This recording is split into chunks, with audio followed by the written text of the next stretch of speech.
What's going on, everybody? Welcome to the latest episode of What We Talk About. I, of course, as always, am your gracious host, Aaron T. Montgomery. Tonight, the T stands for the greatest of all time, because that's what we're going to be talking about, along with my co-host over there.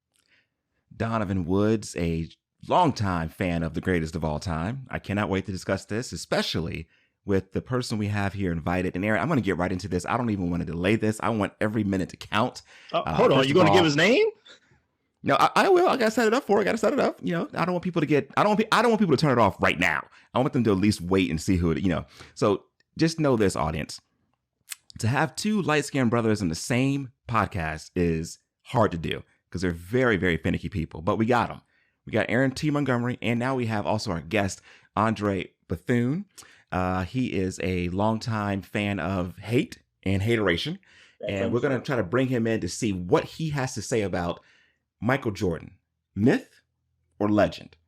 And I'm excited about this, Aaron, because Dre is a basketball historian, specifically about collegiate basketball. It's ridiculous. But you and I, Aaron, we go back and we love Michael. Michael can do no wrong. And I'm talking about Michael, number 23, not the owner, not the husband, not the father, just the basketball player. In a Bulls jersey. Whereas in a Bulls jersey with the 2-3, not the 4-5. But he did drop a lot of points, 55 on the Knicks in the 4-5. Anyway, the Knicks, the double nickel. Andre, can you let us know who is your... I'm sorry, please. Go ahead, please, Mr. Bethune, please. Just keep in mind, this isn't about the Knicks. This is about MJ. And we get right to the sources of the hate. Continue, Donnie. So basically, everyone, we're going to talk about this and kind of just see, are we being unrealistic about our appreciation for Michael? And Andre is a very good source to kind of help bring some balance to the force, as it were, because he definitely sees things from a different perspective. And we're going to jump right into that. So, Andre, tell us a little bit about your background. Are you an NBA fan? Are you I know you like Arizona college basketball, the Wildcats, but where you stand on the NBA and where did the hate for Michael begin? Well, actually, first, just thanks for you guys allowing me to be on this evening. I appreciate it. Two of my very good friends, Donnie, I get a chance to talk to you a lot. Aaron, I haven't talked to in quite some time, so it's a pleasure to be on. I know I'm the 10th or 11th guest, so that does hurt my feelings a little bit. Seems like everybody's been invited before me, but I digress to the subject of Michael Jordan. So now, thanks guys for having me on. This is going to surprise you. So this is what I'm going to start with. And I think this is really going to surprise Aaron. Aaron, I do think Michael Jordan is the greatest player ever. Does that surprise you? Okay. No, it doesn't surprise me because you live in North Carolina. Gotcha. So that's the first thing. I think the issue, it's really twofold. One, I feel that a lot of MJ fans feel while Jordan is the greatest, there's no one in his stratosphere. There's no one in his space that could even be compared to him. So that's one. And of course, you guys know, I'm a very big fan of LeBron James. So surprise, surprise. The second thing is I feel that many MJ fans feel that Jordan has never failed, as in, oh, he's done everything. He's always hit the last shot. He's always been great. He came into the league fantastic and just killing it. And I think that's my biggest issue with MJ fans. I always try to put things into perspective. And I like to compare it to other sports. And the thing that stands out to me with MJ and with basketball in general, with the greatest, I compare it to tennis. So you can have fans that are Roger Federer fans. Mm-hmm. You can have fans that are Pete Sampras fans. You can have fans that are big fans of Andre Agassi. But they're all considered legends. We don't immediately default to that Andre Agassi, he was great, but he's no Roger Federer. But it seems as though with basketball, especially with LeBron, it's the immediate default. no, LeBron can't be, he can't be great. We're going to take away how great he is because we don't want him to even come close to matching our beloved Michael. But don't you understand why that is? Why is that? Because we are black. We are competitive. Basketball is a black man sport. It is competitive. It is barbershop talk. This is where this conversation stems from, the barbershop. Ain't nobody talking about tennis in the barbershop.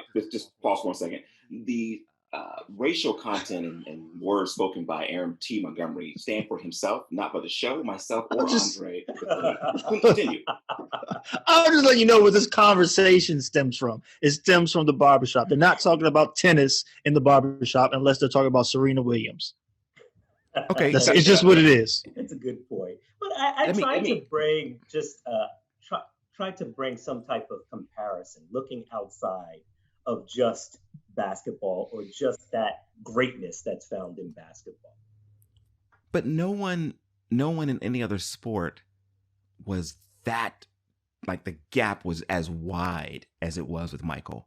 I feel that Andre Agassi, there were parts of his game that were more than just about tennis. He was kind of a spokesman. He was great, for Reebok or whoever.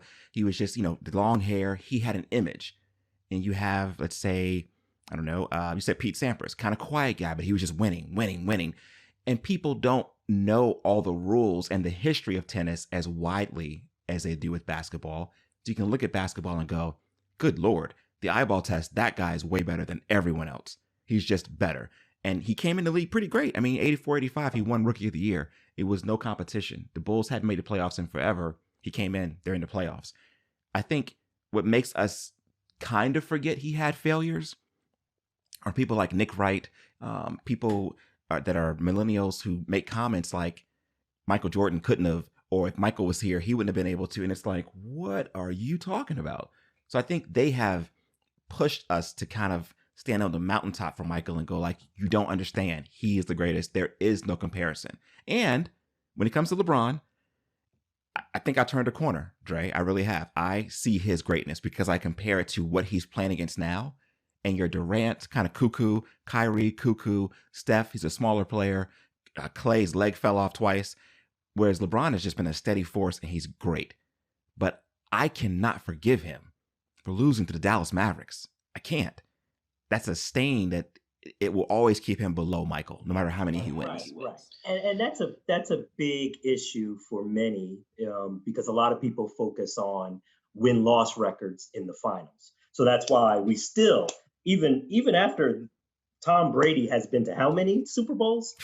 Yeah. There are some that will still tell you Montana's better because he's 4-0 in the Super Bowl. Right. And I think it's a little bit of that with Jordan and LeBron. It's almost like you get penalized for making it to a championship and not winning it. Or if your record in LeBron's case is a losing record.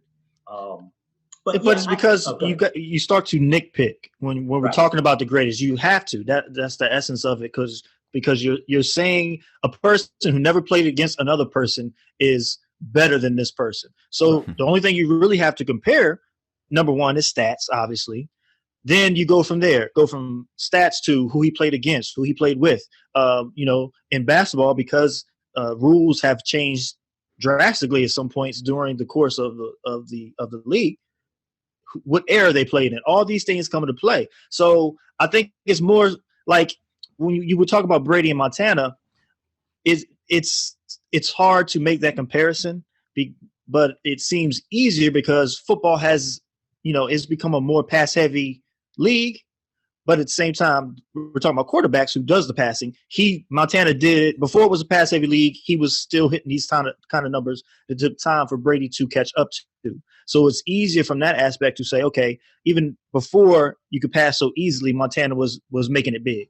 Right. In basketball, Mike played when you could knock people out. LeBron played where you can't breathe on people or they're going to the foul line. So it's a different conversation, in my opinion. I got you. That makes sense. I think you have to look at it. Oh, go ahead. Go ahead, Dre. Nope, go ahead. No, I was going to say, so let me ask you this, kind of going back to the idea of the 4-0 Montana and the Brady comparison. So what would it take for LeBron to even be on the same level as Michael Jordan? Especially, that's a question for you MJ guys. For me, it's there is nothing that he can do Right. at this point in his career. Right. However, I say that, but it's like if he does something I haven't seen, then I'll have to change my answer to that. If So he what if do he you does, mean by you haven't seen? I can't pinpoint. Memorable, Dre. Memorable. Like he's great. Like when I think about LeBron being when I think about Jordan before he won anything, I fell in love with him. Right? You had Come Fly With Me. You had Michael Jordan's Playground. What he did, we hadn't seen before. And yes, I was 11, 12, 13 years old. Of course, I hadn't seen it. But my dad was feeling that way. Older people were going, my goodness, I've never seen this. LeBron is so unique, but at the same time, he's awful to watch. He's not a pretty basketball player. His signature move for me will always be the block on Andre Iguodala, because that was a moment when it mattered. He made it happen. Great in the finals. I give respect to that. But what other moments? Right. Go ahead. You need moments as far as being able to hit last second shot. No. Minute and 30. But that's what it sounds like, because need moments that matter. Not even win, just that matter. Michael won Defensive Player of the Year as a guard. Michael, look at this, 3-time Steel champion. This is the first year in 2020 that LeBron, Mr. I pass the ball to everybody, the first year he's ever won the assist title. That just, he's very efficient. Right. But it's just something. So you take away someone just being able to be consistent through an entire series instead of the game coming down to the last minute. When it comes to the GOAT, yes. And I don't think that's truly fair. I just don't feel how you win a championship. I mean, if we want to go to that, how many quarterbacks have had really bad games, average games, and won Super Bowls? But again, we don't go back, and that's a team sport. We don't go back and say, if Trent Dilfer won multiple Super Bowls, no one would ever say he's as good as Brady or Montana or Troy Aikman for that matter, because it's the eyeball test. It isn't just about winning championships. That's what it comes down to, because we need to throw something at LeBron fans to shut him up. But it's about everything. He's just not that. Shelly is not going to sit down on a Sunday and watch Michael Jordan. My mom would watch Mike. He was that entertaining. It was more than just basketball. Now, LeBron is more than an athlete. LeBron has actually opened his mouth on political issues. He definitely looks like a better family man. That I respect. But as a basketball player, nah. And see, that's where I differ, because I think the beauty in LeBron is the fact that he can do everything. And we've just never seen an athlete that could do that. For an athlete to go leave Cleveland and they're just trash, goes to Miami. Okay. True. If you want to say he's teamed up. He comes back to that same Cleveland team that's been trashed and immediately goes to 4 straight. That's like impossible. We see how Brady's struggling with Tampa Bay, and he also did it in the Eastern Conference, fighting against John Wall. Come on.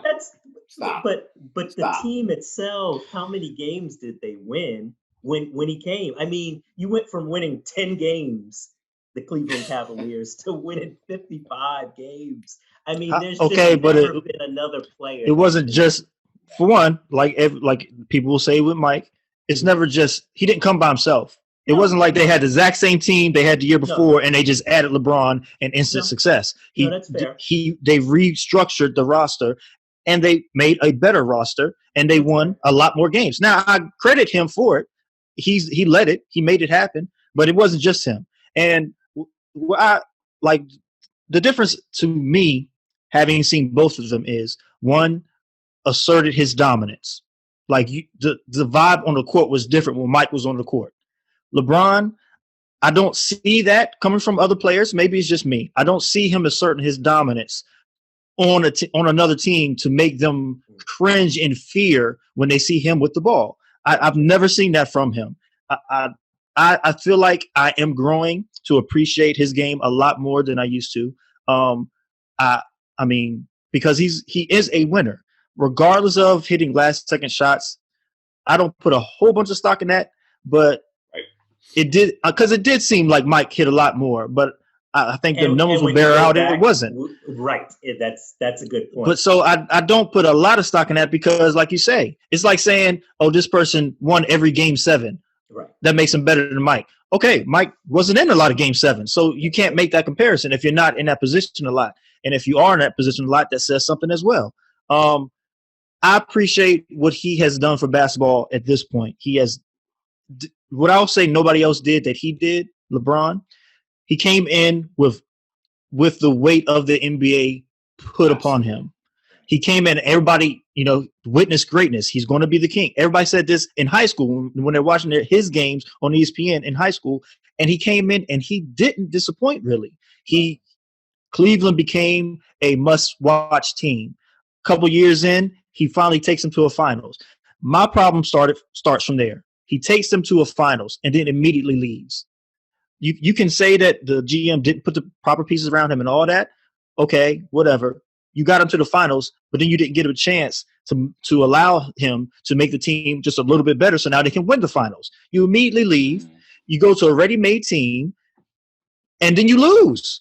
Come on. You go there, and then you lose. Then you come back. You finally win like you should have done. You should have won 5 championships there, but you won 2, and then you leave again. Why are you leaving now? Oh, no, you want to go back to Cleveland and win there because they bottomed out, they have a piece that you think you can work with. You get there, you the man now, so now you can make them put more pieces around you, and you won. My favorite LeBron is the year before they won a championship when Kyrie got hurt and Love got hurt, 15. And he balled out every game. What did he average, like 30? He averaged almost 30 something that series. He did. He did everything. Did he take a game from Golden State? They won 1 or 2, right? I think so. I can't remember, but that was my favorite. That was my favorite version of LeBron because that's when I saw him assert his dominance on the court because he had to. And see, that is the core. That's the core of the issue I have with MJ worshipers. This is the point. It's the fact that if LeBron scores 60 points and loses, we're good with it. But if he has a 35, 15, and 12 game, but he doesn't take the last shot because he's passing and he's making the right pass to a teammate that shoots 50% from the 3-point line, we jump on him. To me, that's not his body basketball. Language. It's his body. If he does that same game, he'll be body language. Because if you're gonna be a body language guy, be like Kobe, be a jerk, or be like Mike. So you like that? Don't be a baby. I hate guys on the. You do too, now, Dre. I know you. No, I know Aaron. and I hate neither one of us would have wanted a baby on the passive court. Aggressive. Yeah, I definitely hate passive aggressive. Let's take it away. I'd rather you just be right. Let's leave the LeBron and Mike debate because it can easily, which it has, turn into that. The whole idea is Michael Jordan, myth or legend, and you mentioned earlier that certain people who have an affinity for Michael Jordan kind of forget the negative. Right. Let me ask you this, Trey. Mm-hmm. Take LeBron out and the comparison about GOAT, all that stuff. Right. What do you like about Michael that you can at least understand why his fans are so crazy or fanatical about what he did? Mm-hmm. I think, and was he more myth or was he legend? He was legend in the sense that he always came to play, and that's what I appreciated. Growing up, my early to mid to late teens, following the Knicks because I'm from New Jersey, I always appreciated no matter how much they beat him up, he always came back. He always played hard. He couldn't be broken. And I mean, they were trying to kill him. So I definitely appreciated that. The myth part is what Aaron alluded to earlier. You would almost think Jordan always was 12 for 15 from the field or 20 for 25 from the field and 40 points. If you look back at some of those finals, he had some of the worst shooting percentages.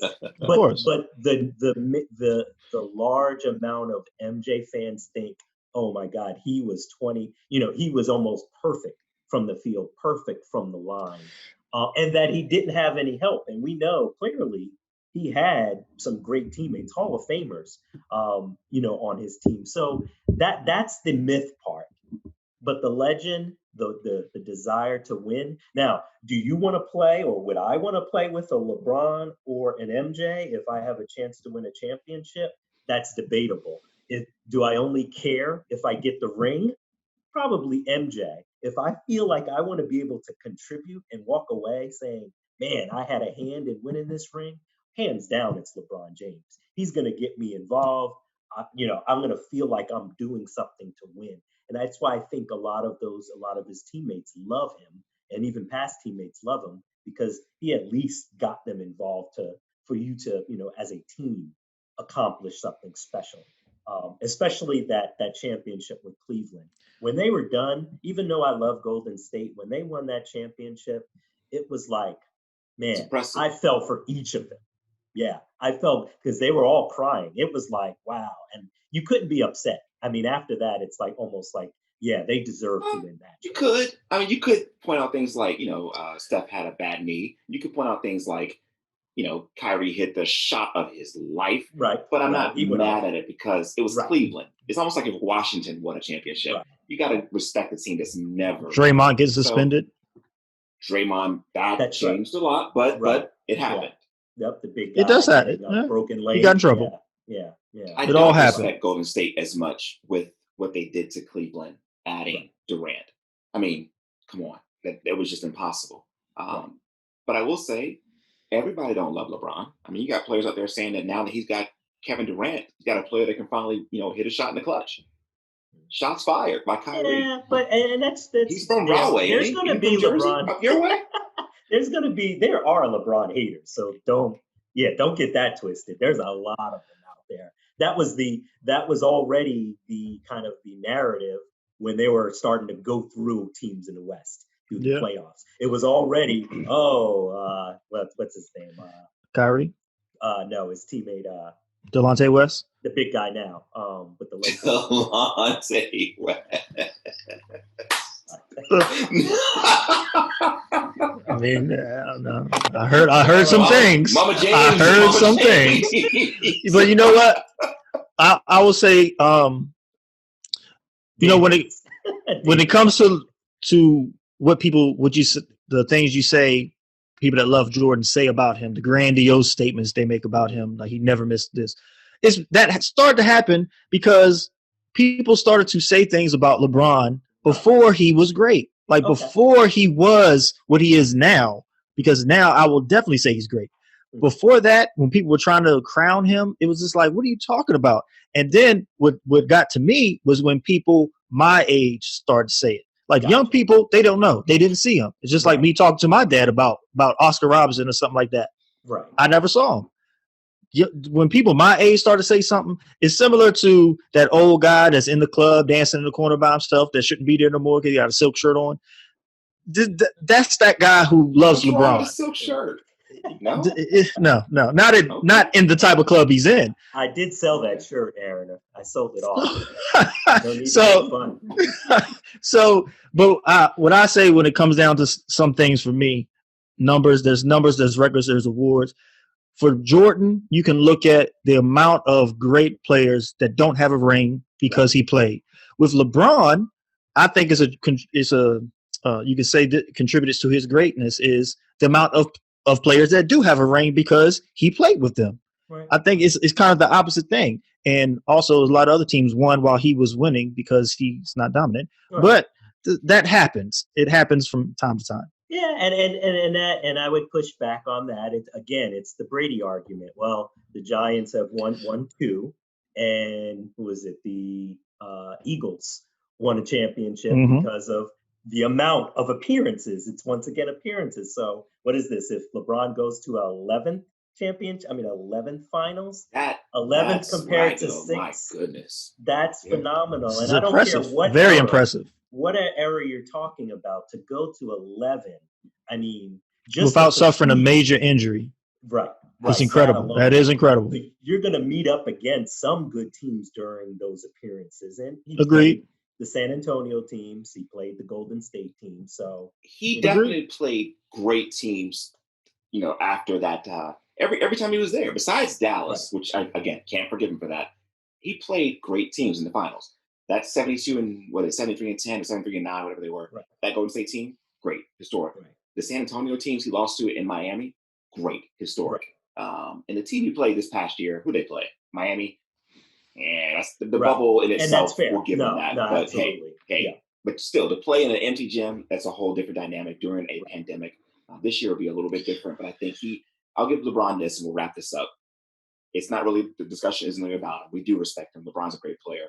Michael is definitely, as time passes, he will become more myth. It's just what happens to basketball players, what happens to athletes. No matter what, Babe Ruth never struck out. Right. Babe Ruth could hit home runs after eating 12 hot dogs in the first inning. And he played like things, 10 teams. He pitched against 10 correct. teams. In the one day. Hit against 10 teams. In one day. Right. You know, I disagree. I will say over time, I don't think Michael Jordan will get to myth. I don't think Michael Jordan will turn into myth because we live in the age of the internet to where you can look at everything. Babe Ruth, you can't go back and look at it. My point is it can be proven untrue. You can't prove what Babe did or didn't do. Did he actually go out there and point to the right field and then hit the ball that way? Like, there's no actual footage for us to prove that's untrue. That's why it becomes myth. With Mike, whatever I said, I have to be able to prove because the evidence is there on the internet. Right. Disagree. A good point. It's a good point. And my thought, and just my opinion on sports in general, is I always try to look at the whole, not just, if I'm a big fan, all of the positives. I look at the entire picture. LeBron James has failed many times. He's had some bad moments. The sulking, the game against Boston, bad moments. But the same with MJ. Maybe moments as far as sulking, no, but just not always coming through. Yeah, and not making it or getting beat by some teams along the way. It happened. It's there. You can look it up, but many people choose not to. But okay. Right. I have no idea what he's talking about. I can't recall any of these. It's not on the internet. We've erased that. Pistons and Celtics teams were who? Blake Griffin on the Pistons? Thank you, Dre, for joining us. We appreciate you guys. it. Thank Again, you so much. This is a unique thing to have someone your age with a sport coat on here with another light-skinned brother that's a little bit younger than you with a cap that's too big for his head. No, it was a pleasure. We appreciate all of you listening in, and we hope we can pick up some extra viewers now down there in 30 South. Appreciate you.